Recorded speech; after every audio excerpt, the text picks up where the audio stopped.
हिमाचल प्रदेश के उन क्षेत्रों में जहाँ रहते हैं, ट्रांसगिरी सिरमौर जिला, वो इलाका 13,000 फीट की ऊंचाई में है।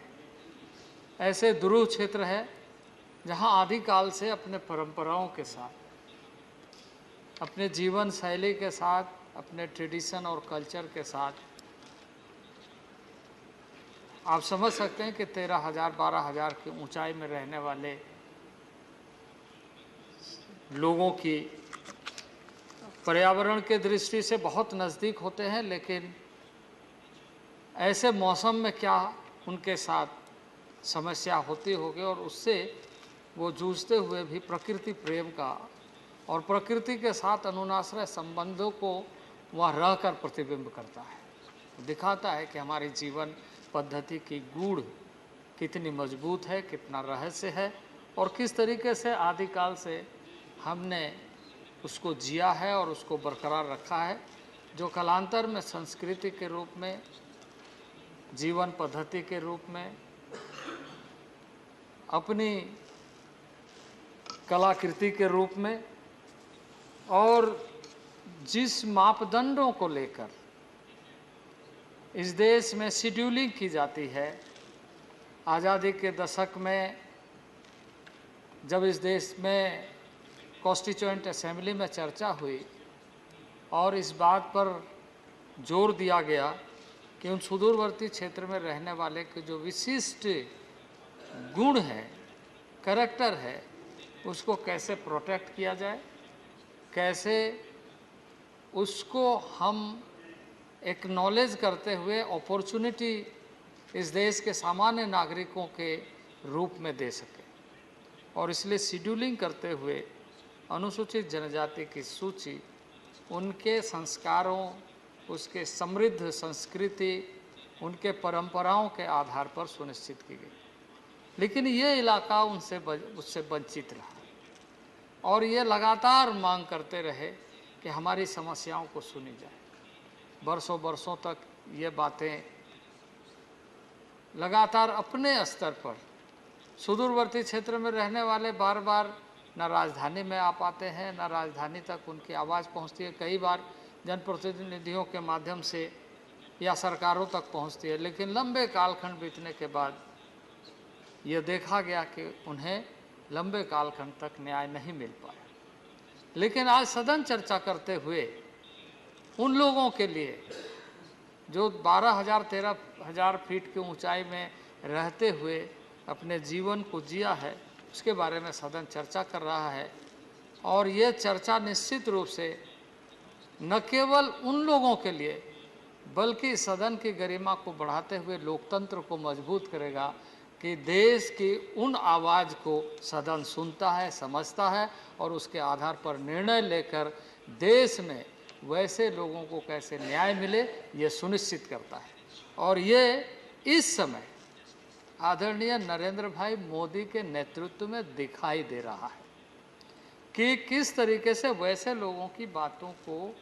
आज सदन सुने, सदन समझे और सदन के माध्यम से न्याय मिले, ये सुनिश्चित करे। तो सरकार के दृढ़ इच्छा शक्ति को प्रतिबिंब करता है। अध्यक्ष महोदय, उपसभापति महोदय, हिमाचल प्रदेश की जो आबादी है उस आबादी के अनुसार अनुसूचित जनजाति की जो संख्या थी वो संख्या लगभग 3.5 लाख के लगभग थी। और ये जो समुदाय है, जिन लोगों को आज शामिल किया जा रहा है, उसको मिलाकर इसकी संख्या 5.5 लाख के लगभग हो जाएगी।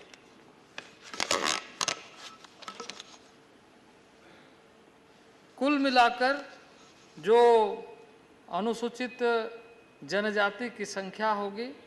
वो संख्या 8% से बढ़कर वो संख्या लगभग 20% के लगभग होगी, दोनों को मिला करके, और 20% से अधिक होगी। कुल मिलाकर के इतनी संख्या वहाँ पर बढ़ेगी। लेकिन सबसे जो महत्वपूर्ण विषय है, सबसे महत्वपूर्ण विषय ये है कि इस तरह के बातों को ध्यान में रखने का और इन बातों को ध्यान में रखते हुए फैसला लेने का जो आदरणीय नरेंद्र भाई मोदी का एक दृढ़ इच्छा शक्ति प्रदर्शित करता है, और उसके माध्यम से यह सुनिश्चित न केवल हिमाचल प्रदेश में, कल ही सदन में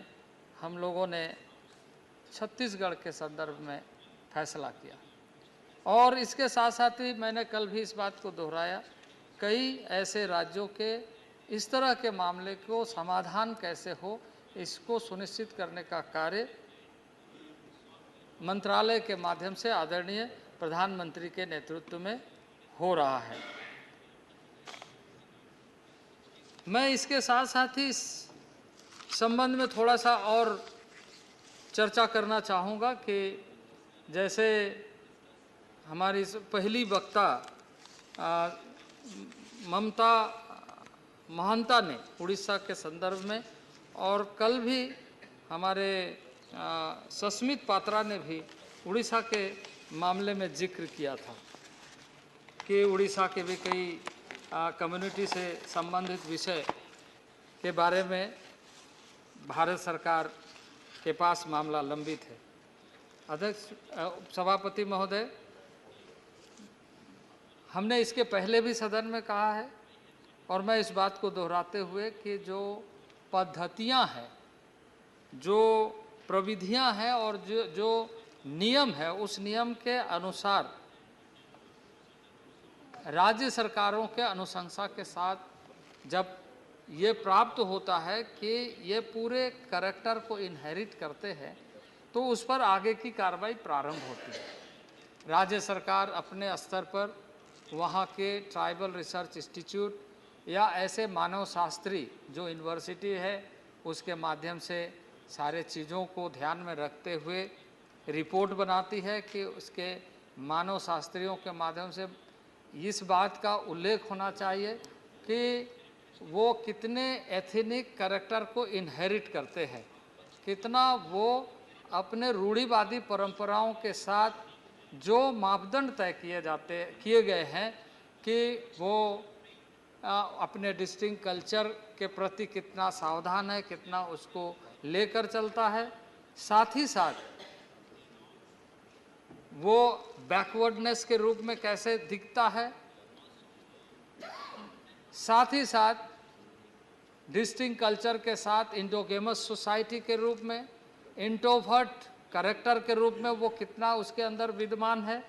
और कब से कहाँ से कैसे माइग्रेट होकर के, या वहाँ का स्थानीय या उसके बारे में क्या हिस्टोरिकल बैकग्राउंड है।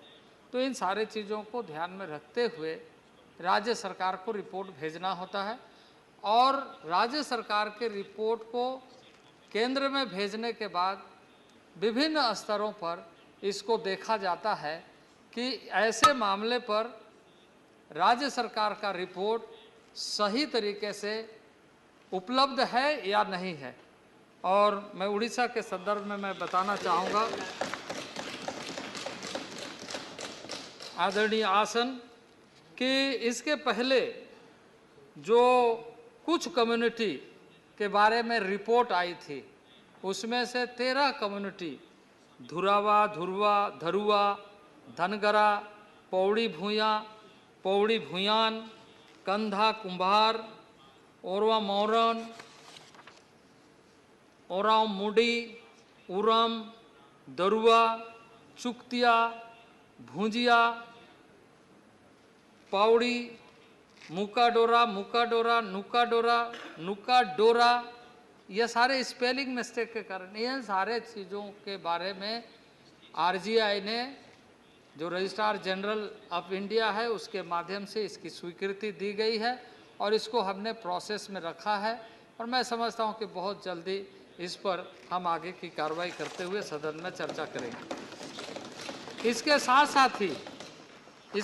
साथ ही जो कहा जा रहा है कि 169 कम्युनिटी के बारे में राज्य सरकार ने दिया है, पर उसमें से 81 कम्युनिटी के बारे में हमने राज्य सरकार को फिर से भेजा है, क्योंकि उसमें एंथ्रोपोलॉजिकल रिपोर्ट जो होना चाहिए उसमें नहीं है। तो ऐसे अनुशंसा कर देने मात्र से यदि हम इन मामलों को संज्ञान में लेंगे तो आने वाले कल कई तरह के सवाल इस देश के सामने खड़े होंगे। इसलिए उन मामलों पर ही हम विचार करते हैं जिसमें सही तरीके से एंथ्रोपोलॉजिकल रिपोर्ट के साथ मामले सामने आते हैं। अभी कुछ मामले और उड़ीसा के आए हैं जिसको हमने रजिस्ट्रार जनरल ऑफ इंडिया को भेजा है। उसमें भुक्ता, भोक्ता, भगता, भकोता, भगता, भदता, कौर, कुंवर, कंवर, कंवर, कलंगा, तलना गोंडा,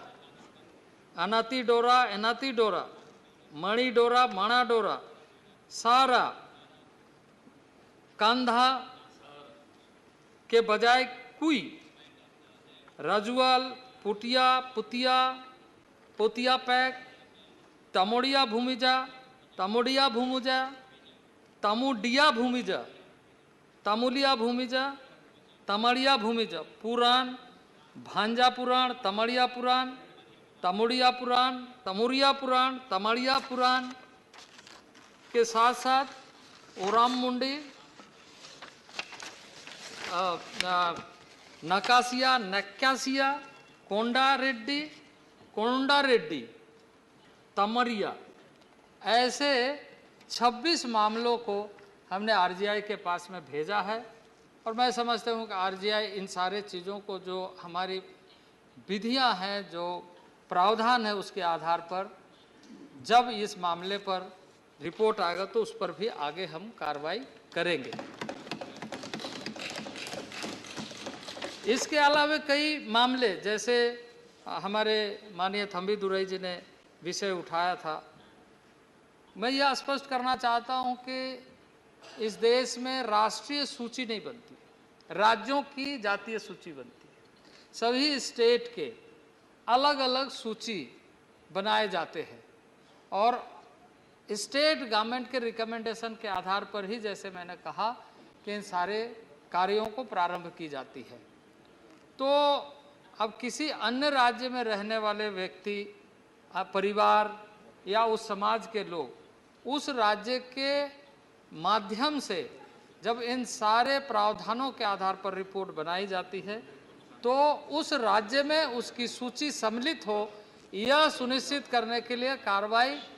तदनुसार की जाती है यदि उसमें यह जो 5 क्राइटेरिया है वो विद्यमान है, वो यदि पाई जाती है। तो केंद्र की मंशा बिल्कुल स्पष्ट है, सबको न्याय मिलना चाहिए, सबके साथ सबका विकास होना चाहिए, क्योंकि माननीय नरेंद्र भाई मोदी जी ने, आदरणीय प्रधानमंत्री जी ने यही कहा है, इस देश को आगे लेकर यदि हमें जाना है तो संकल्प सबका एक साथ होना चाहिए, सबका साथ, सबका विकास, सबका विश्वास और सबका प्रयास। तो इसी मूल मंत्र को लेकर हम सब आगे काम कर रहे हैं और इसलिए बहुत ज़्यादा नहीं कहते हुए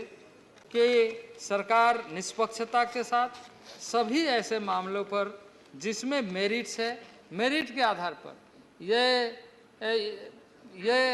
राजनीति करने के लिए या कोई भी इस तरीके से पॉलिटिकल स्टेटमेंट देने के लिए बहुत सारे स्थान हो सकते हैं, लेकिन सदन गंभीरता से, सरकार गंभीरता से चर्चा करते हुए सबको न्याय मिले, यह सुनिश्चित करने के लिए निष्पक्ष ढंग से काम करती है। और आने वाले दिनों में ऐसे जो भी मामले हमारे सामने आएंगे उस पर हम निष्पक्षता से काम करते हुए सदन के माध्यम से इस देश के तमाम सुदूरवर्ती क्षेत्र में रहने वाले लोगों को न्याय मिले, ये हम सुनिश्चित करने का काम करेंगे। और इसी कड़ी में आज मैं यह प्रस्ताव रखते हुए कि हिमाचल प्रदेश के जो विधेयक सदन में प्रस्तुत किया गया है उसे सर्वसम्मति से विधेयक को पास किया जाए।